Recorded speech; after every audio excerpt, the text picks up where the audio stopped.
ವೀಕ್ಷಕರೇ ನಮಸ್ಕಾರಗಳು. ರಾತ್ರಿ ಮಲಗುವ ಸಮಯದಲ್ಲಿ ಈ ಒಂದು ಮಂತ್ರವನ್ನು ಹೇಳಿಬಿಟ್ಟು ಮಲಗಿದರೆ ವೀಕ್ಷಕರೇ, ನೀವು ಯಾರನ್ನೋ ಬೇಕಾದರೂ ವಶೀಕರಣದಲ್ಲಿ ಮಾಡಿಕೊಳ್ಳಬಹುದು ವೀಕ್ಷಕರೇ.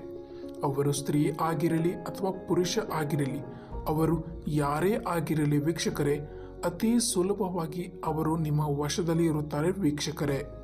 ನೋಡಿ ವೀಕ್ಷಕರೇ, ಈ ಒಂದು ತಂತ್ರವನ್ನು ನೀವು ಮಾಡಿಬಿಟ್ರೆ ಸಾಕು, ನೀವು ತುಂಬ ಪ್ರೀತಿಸುವವರು ಆಗಿರ್ಬೋದು ಅಥವಾ ನೀವು ತುಂಬ ಪ್ರೀತಿಸಿದ ವ್ಯಕ್ತಿ ನಿಮ್ಮ ಜೊತೆ ಜಗಳವಾಡಿ ನಿಮ್ಮ ಜೊತೆ ಬ್ರೇಕಪ್ ಮಾಡಿ ನಿಮ್ಮಿಂದ ದೂರವಾಗಿದ್ದರೆ ವೀಕ್ಷಕರೇ, ಅವರನ್ನು ಮತ್ತೆ ನಿಮ್ಮ ಜೀವನದಲ್ಲಿ ನಿಮ್ಮನ್ನು ಪ್ರೀತಿಸುವಂತೆ ಮಾಡಬಹುದು ವೀಕ್ಷಕರೇ. ಅವರು ಯಾವಾಗಲೂ ನಿಮ್ಮನ್ನು ಪ್ರೀತಿಸುತ್ತಾರೆ ವೀಕ್ಷಕರೇ.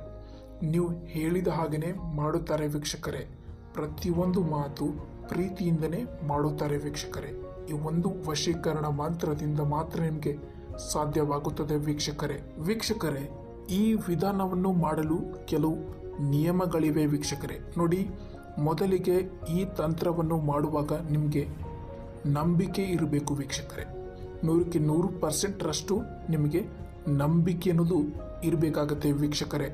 ಮತ್ತು ಎರಡನೆಯದಾಗಿ ನಿಮಗೆ ವೀಕ್ಷಕರೇ, ಇದನ್ನು ಮಾಡುವಾಗ ನಿಮಗೆ ಯಾರು ಕೂಡ ನೋಡಿರಬಾರದು ಮತ್ತು ನೀವು ಯಾರಿಗೂ ಕೂಡ ಸಹ ಹೇಳಿರಬಾರದು ವೀಕ್ಷಕರೇ. ನೋಡಿ ವೀಕ್ಷಕರೇ, ಇದನ್ನು ಮಾಡುವ ವಾರ ಯಾವ ವಾರ ಬೇಕಾದರೂ ಕೂಡ ನೀವು ಮಾಡಬಹುದು ವೀಕ್ಷಕರೇ. ಮತ್ತು ಮೂರನೆಯದಾಗಿ ವೀಕ್ಷಕರೇ, ಇದನ್ನು ಒಳ್ಳೆಯ ಉದ್ದೇಶವನ್ನು ಇಟ್ಕೊಂಡು ಮಾತ್ರ ಮಾಡಿಕೊಳ್ಳಿ ವೀಕ್ಷಕರೇ.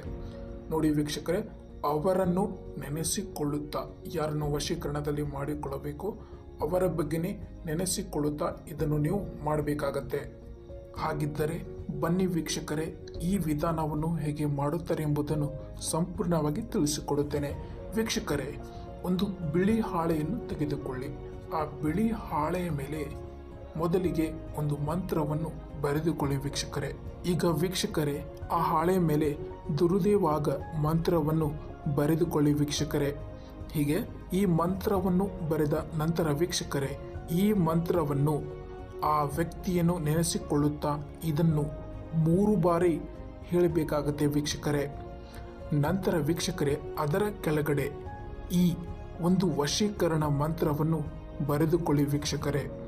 ಇಲ್ಲಿ ಮುಖ್ಯವಾದದ್ದು ಏನೆಂದರೆ ವೀಕ್ಷಕರೇ, ಈ ಒಂದು ಮಂತ್ರವನ್ನು ನೀವು 100 ಬಾರಿ ಹೇಳಬೇಕಾಗತ್ತೆ ವೀಕ್ಷಕರೇ. ಆ ವ್ಯಕ್ತಿಯ ಬಗ್ಗೆನೇ ಯೋಚನೆ ಮಾಡುತ್ತಾನೆ ಈ ಒಂದು ಮಂತ್ರವನ್ನು ನೀವು 100 ಬಾರಿ ಹೇಳಬೇಕಾಗತ್ತೆ ವೀಕ್ಷಕರೇ. ಜ್ಞಾಪಕದಲ್ಲಿ ಇರಲಿ ವೀಕ್ಷಕರೇ. ನೋಡಿ ವೀಕ್ಷಕರೇ, ಹೀಗೆ ಮಾಡಿದ ಮೇಲೆ ಆ ಹಾಳೆಯನ್ನು ಮಡಚಿಕೊಂಡು ಅದನ್ನು ಫೋಲ್ಡ್ ಮಾಡಿಕೊಳ್ಳಿ ವೀಕ್ಷಕರೇ. ಫೋಲ್ಡ್ ಮಾಡಿಕೊಂಡು ರಾತ್ರಿ ಮಲಗುವ ಸಮಯದಲ್ಲಿ ಅದನ್ನು ನಿಮ್ಮ ತಲೆಯ ದಿಂಪಲಿಗೆ ಇಟ್ಟು ಮಲಗಿಕೊಳ್ಳಿ ವೀಕ್ಷಕರೇ. ನಂತರ ವೀಕ್ಷಕರೇ, ಬೆಳಿಗ್ಗೆ 6 ಗಂಟೆಗೆ ಎದ್ದು ಆ ಹಾಳೆಯನ್ನು ಸುಟ್ಟು ಅದರ ಬೂದಿಯನ್ನು ಮಾಡಿ ವೀಕ್ಷಕರೇ. ಅದರ ಬೂದಿಯನ್ನು ನೀವು ಬೆಳಿಗ್ಗೆ ಪೂರ್ವ ದಿಕ್ಕಿಗೆ ಮುಖವನ್ನು ಮಾಡಿ ಅದನ್ನು ಊದಬೇಕಾಗತ್ತೆ ವೀಕ್ಷಕರೇ. ಹೀಗೆ ಮಾಡಿದ ನಂತರವೇ ವೀಕ್ಷಕರೇ, ಆ ಸ್ತ್ರೀ ಆ ವ್ಯಕ್ತಿಯ ಮೇಲೆ ಅದು ಪ್ರಭಾವವನ್ನು ಉಂಟು ಮಾಡುತ್ತೆ ವೀಕ್ಷಕರೇ. ಅವರು ಅತಿ ಸುಲಭವಾಗಿ ನಿಮ್ಮ ವಶದಲ್ಲಿ ಆಗಲು ಪ್ರಾರಂಭಿಸುತ್ತಾರೆ ವೀಕ್ಷಕರೇ. ಹೀಗೆ ಮಾಡಿ 100% ಇದು ನಿಮಗೆ ವರ್ಕ್ ಮಾಡುತ್ತೆ ವೀಕ್ಷಕರೇ. ಯಾವುದೇ ಕಾರಣಕ್ಕೂ ಇದನ್ನು ಒಳ್ಳೆಯ ಉದ್ದೇಶವನ್ನು ಇಟ್ಟುಕೊಂಡು ಮಾತ್ರ ನೀವು ಮಾಡಬೇಕಾಗತ್ತೆ ವೀಕ್ಷಕರೇ. ವಿಡಿಯೋ ನೋಡಿದ್ದಕ್ಕೆ ಧನ್ಯವಾದಗಳು.